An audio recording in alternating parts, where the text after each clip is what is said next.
Joining me now is Israeli Prime Minister Benjamin Netanyahu. Mr. Prime Minister, welcome back to Meet the Press. Thank you. Good to be with you.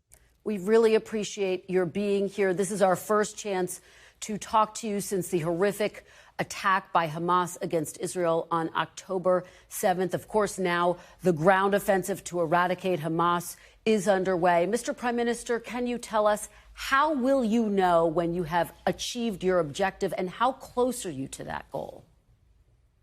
We've set a specific target, that is to destroy Hamas's military capabilities and to destroy its governance capabilities over the 2 million people that it holds hostage in Gaza. That is something that we are achieving step by step, and I assure you we'll complete the task. If you want peace, destroy Hamas. If you want security, destroy Hamas. If you want a future for Israel, the Palestinians, the Middle East, destroy Hamas. We're absolutely intent on achieving it. And what I can tell you, Kirsten, is given the extraordinary performance of the Israeli army in the last few days, the last few weeks, we're going to achieve it. We'll do it with as few civilian casualties as we can and with maximum casualties on the Hamas terrorists, which we're achieving day by day, hour by hour. We'll complete the task. Victory. Do you think it will take months? Will it take years? What should people be expecting? I don't think it's going to take the time that it took the United States and the international coalition to defeat ISIS or to defeat al-Qaeda.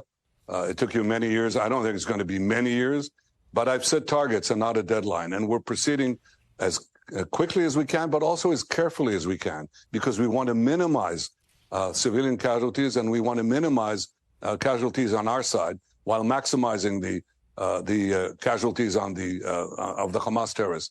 And we're actually achieving both. I would say the ground offensive that we began is actually reducing the amount of civilian casualties, because the population, the civilian population in Gaza, is heeding our call to vacate the territories, the zone of fighting, get out of harm's way. Even though Hamas is trying to keep them in harm's way, we're succeeding in that. So the level of civilian casualties is coming down, importantly, and our military successes are coming up. That's important as well. Let's talk about what's happening at Al-Shifa Hospital. There are reports that there's been a loss of power, which has caused the death of patients and even some infants. And I know that Israel has said Hamas is headquartered there. Even if that is the case, does that justify jeopardizing the lives of sick people and babies, Mr. Prime Minister? No, on the contrary, we offered actually last night to give them enough fuel to operate the hospital, operate the incubators and so on, because we have obviously no battle with patients or with civilians at all. And I think every civilian death, every dead baby is a tragedy. But that tragedy should be placed squarely at the responsibility of Hamas, that is keeping its military installations inside hospitals, its command posts inside hospitals, inside schools, inside UNRWA, UN facilities, and so on. So we obviously don't want to give them immunity, but at the same time, we're sensitive to this issue. So we offered this help. They've refused it. I've offered something else. I've said, let's build field hospitals. I asked the Emirates. I asked the French president who sent a floating hospital ship. We've asked other countries to, the UN, UNRWA, and so on, build field hospitals. Let's move the patients out of these Hamas command posts in the hospitals to these safe places. So far, they've moved a few patients, not enough. I hope more will move. We're trying to deal with this as carefully as we can while not giving sanctuary to Hamas. I just want to be very clear, though, on the fuel, because the Red Cross says it is ready to get fuel into Gaza, into these hospitals that so desperately need it, where lives depend on it. Do you have a plan to get the fuel in and to get the fuel to these hospitals? Well, we just offered Shifa Hospital the fuel. They refused it. So the fuel to run the hospital. See, what happens is they want the Hamas that is hiding in the hospitals and placing itself there, doesn't want the fuel for the hospitals. They don't give a hoot about the patients. They don't give a hoot about the civilians. Their spokesman said this. They said, Hamas is underground. Above ground, the civilian population, that's Israel's and the UN's responsibility. They don't care about the civilians. They don't care about the patients. But they want to get fuel that they'll take from the hospitals to their tunnels, to their war machine. the electricity they need to fire the rockets. They fire 10,000 rockets as we speak in Israel against Israel cities, and they continue to fight from those underground bunkers. So what we have to do is separate the two. We'll try to help those who need it in the hospitals, but not help the Hamas war machine. Let's talk about the hostages. There are reports that there is a possible deal that would involve getting out women and children and the elderly. How close are you to reaching a deal to get more of the hostages out? Well, Kirsten, I can say that we weren't close at all until we started the ground operation. In fact, we heard that there was an impending deal of this kind or of that kind, and then we learned that it was all hokum. It was nothing. But the minute we started the ground operation, things began to change. So is there a potential deal, Mr. Prime Minister? Is there a potential deal? There could be, but I think the less I say about it, the more I'll increase the chances that it materializes. And it's a result of pressure, military pressure, the extraordinary work that the IDF is doing, putting pressure on the Hamas leadership. That's the one thing that might create a deal. And if a deal is available, well, we'll talk about it when it's there. We'll announce it if it's achieved. Do you know where all of the hostages are being held right now, Mr. Prime Minister? We know a great deal, but I won't go beyond that. Okay. There are a lot of mixed messages, as you know, coming out about what has been agreed to as it relates to humanitarian pauses. Can you be very clear for our audience? What has Israel agreed to in terms of daily humanitarian pauses? Have you agreed to 4-hour daily pauses? Yeah, let me be clear on what we agreed on and what we don't agree on. What we don't agree on is give a ceasefire to Hamas, with the exception of one intended for the release of our hostages. We're going to continue this to the end. We have to have victory. There's no substitute for victory, and we'll destroy Hamas, again, for our sake and for the sake of peace in the future. But in addition to that, we're fighting a war in which we are doing our best in a way that very few armies have done, to give a corridor, a safe corridor for civilians to get out of harm's way. As we're doing that, Hamas is firing on the safe corridors that we're giving to the Palestinian civilians. So against all these obstacles, we're still calling on civilians to leave. And for that, we create pauses. That is a 4-hour pause, 3-hour pause, and this in a particular area, while the fighting proceeds elsewhere, to let the civilians out of harm's way. That's what we've been doing. We've been doing this with the cooperation with President Biden and the administration, and I think it's the right thing to do. We've created a humanitarian safe zone in southwest Gaza, below the fighting area, south of the fighting area.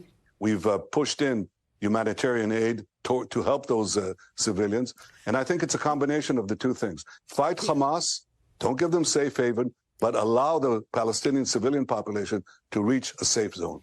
Mr. Prime Minister, as you know, even those in the South say they do not feel safe. French President Emmanuel Macron has said there is, quote, no justification for the ongoing bombing of civilians. All over the world, you've seen protesters who are calling for an end to civilian deaths in Gaza. Can you win this war without global support? We will win this war, because we have no other choice. There's no life for us. There's no future for us and our neighbors if we allow the axis of terror led by Iran, Hezbollah, Hamas, the Houthis, and their minions to dominate. We have an alliance for peace on the other side. It includes Israel, the United States, the moderate Arab states, and the rest of the civilized world. Now, it's a question, who wins? We have to win. There's confusion in many parts of the world. I have to say, not in the United States. I'm glad to see that the majority of the American people support Israel. They understand that we're fighting the just battle of civilization against barbarism. But those who protest for Hamas, you're protesting for sheer evil. There are a lot of misguided people out there who don't know the facts. You're talking to people who deliberately targeted civilians, who raped and murdered women, who beheaded men, who burnt babies alive, who kidnapped little babies and Holocaust survivors, you name it. These are the people that you're supporting. Now, you cannot, it's like in World War II, the Allies are fighting the Nazis, okay? Chancellor Kohl of Germany said that Hamas are the new Nazis. So imagine now, the Allies are fighting the Nazis. They've invaded France after they were attacked by the Nazis. They go into the cities of Germany. Obviously, the Nazis are fighting within civilian quarters, and civilians get killed. In fact, many of them were killed. Millions were killed.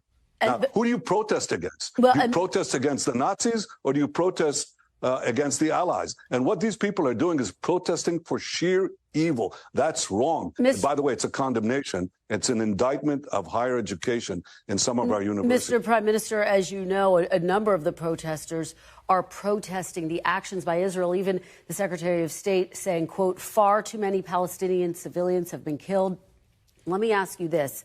How many civilian deaths are you willing to bear in order to achieve your ultimate goal of eradicating Hamas? If I had my way, there wouldn't be a single civilian death. If I had my way, no civilians would be killed. If Israel had its way and our calls would be heeded, they'll all be out of harm's way. And in fact, I'm saying this luckily now, and fortunately, hundreds of thousands have moved out of harm's way, heeding our calls and overcoming Hamas's threats at them at gunpoint not to leave the zone of fire. Do you know how many civilians have been killed, Mr. Prime Minister? Do you know how many civilians have been killed? Do you have an accounting of the number? I wouldn't trust the Hamas numbers. When you say Gazan officials, that's Hamas officials. What's your number? What's your number? It's lower than theirs. And what is most important, Kirsten, is that we see a steady decline in the number of civilian deaths as our ground action proceeds, because basically people understand that they have to clear the way and they leave. And remember, our goal, and we're taking extraordinary efforts to achieve it, is to minimize civilian casualties. This is our ethos. And here's the problem. We're faced with the most vicious kind of enemy who not only attacks civilians, but commits the other war crime of deliberately hiding behind their civilians. They use them as human shields. Yeah. They fire on our safe corridors that we give to Palestinian civilians. It's not Israel who's doing that. Yeah. So we have to, at once, try to focus our fire on the terrorists, try to minimize the civilian deaths, but at the same time not give immunity. Because I'll tell you what will happen, Christian. If this system, we'll do everything we can to minimize civilian casualties, but you have to do everything in your power to lay the blame for the civilian casualties on where it belongs, on Hamas. We don't want to make human shields an effective strategy for terrorists. Mr. Prime Minister, I have a few more questions to get through, and I know that we're running out of time, so let me keep moving. The UN High Commissioner for Human Rights said just this morning that while Hamas has committed war crimes, the collective punishment by Israel of Palestinian civilians amounts also to a war crime. Can you definitively say right now that Israel is not breaking international law? Yes, I can say that what the commissioner said is hogwash, because the main difference is, are you deliberately targeting civilians? No, we're deliberately doing everything in our power to target the terrorists, and the civilians, as happens in every legitimate war, are sometimes what are called collateral damage. That's a laundered way of saying unintended casualties. That's clearly what Israel is doing. And what clearly Hamas is doing is the opposite. They're doing everything in their power to have their civilians hurt, because they want this ridiculous and wanton attack on Israel, on Israel's legitimacy to take root. And unfortunately, people are giving into this. If we lose sight, if we lose the moral clarity of supporting the force that is fighting the terrorists that are hiding behind civilians and blaming the victim for these attacks, the victim who takes the just action to defend itself, then we'll never be able to fight the terrorists. Right. They'll always hide behind civilians, and we'll never be able to fight them. Let me ask you about Gaza, Mr. Prime Minister. You said Saturday you are opposed to the Palestinian Authority returning to control Gaza after the war, and you say that Israel will control Gaza for as long as is needed. Are you saying that Israel would reoccupy Gaza, and what do you say to those who say there should be an international force that governs Gaza after the war? Well, I think Gaza has to make sure that it's not a threat to Israel. We said destroy Hamas, and for that, if we want to have peace, we have to destroy Hamas. This is what Israel must do, and this is what Israel will do. Would you accept an international force, Mr. Prime Minister? Would you accept an international force? I think that the only force right now that can guarantee that Hamas, that terrorism does not reappear and take over Gaza again, is the Israeli military. So overall military responsibility will have to be in Israel. As far as the civilian management of Gaza, we need to see the following two things. Gaza has to be demilitarized, and Gaza has to be de-radicalized. And I think so far we haven't seen any Palestinian force, including the Palestinian Authority, that is able to do it. They teach their children to hate Israel. They're not fighting terrorists. They're paying for slay. That is, the more terrorists, Palestinian terrorists murder Jews, the more they get paid. And to this date, 36 days after the worst savagery perpetrated on the Jewish people since the Holocaust, the Palestinian Authority president has yet refuses to condemn this savagery. So, you know, we need a different authority. We need a different administration. Who would that be? Who would that be, Mr. Prime Minister? Who would that be? I think it's too early to say. Okay. Kirsten, I think it's too early to say, but I can say one thing. The first task we have to achieve is defeat Hamas. The first task the Allies had to achieve before they could reconstruct Germany was to defeat the Nazis. These, as the German Chancellor said, are the new Nazis. We'll defeat them, and then we'll work to have a demilitarized and a de-radicalized Gaza, which will give hope to these people. I mean, they're living under 16 years of horrendous tyrannical rule of Hamas. We'll liberate them, and we'll liberate ourselves from this horror, this scourge of barbarism that plagues not only us. It's not only our war. Kirsten, it's your war, too. It's the war of civilization against barbarism. We have to win it, and we will. Very quickly, Mr. Prime Minister, as you know, many of Israel's top military, security, and political leaders have taken responsibility for the attacks on October 7th. Can you be clear?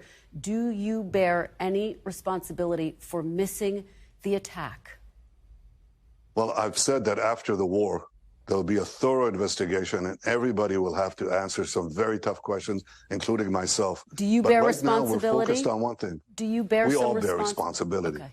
We all look. Nobody's going to evade responsibility. It's a non-issue. But was your government distracted, not because it's a non-issue, not because it's a non-issue, but because there'll be time to deal with it, and the time that we have to deal with it is right now to win this victory. After Pearl Harbor, after 9/11. Did you delve into that question? Of course you did afterwards. But the first thing that you did was unite the entire country, America, united to defeat the terrorists. And Israel right now, after our 20 9/11s, 20, proportionately, that's what we suffered, 20 9/11s on a single day. Right now, I'm uniting the country, and we're going to fight until we achieve victory, nothing short of victory. What do you say to those who argue your administration was distracted by the months of protests due to your judicial reforms? We weren't distracted at all. There'll be time to answer all these questions, and I don't want to get into that. But again, I think right now, rather than relitigating the past, which many people perhaps would like to do, but I think it's wrong. I think right now we have to focus every ounce of energy, every ounce of will and resolve to achieve our goal of destroying Hamas, because our future depends on it. We won't have time to relitigate the past if we don't have a future. Let's make sure we have a future. Let's defeat Hamas, which is, again, the battle to defeat the axis of terror.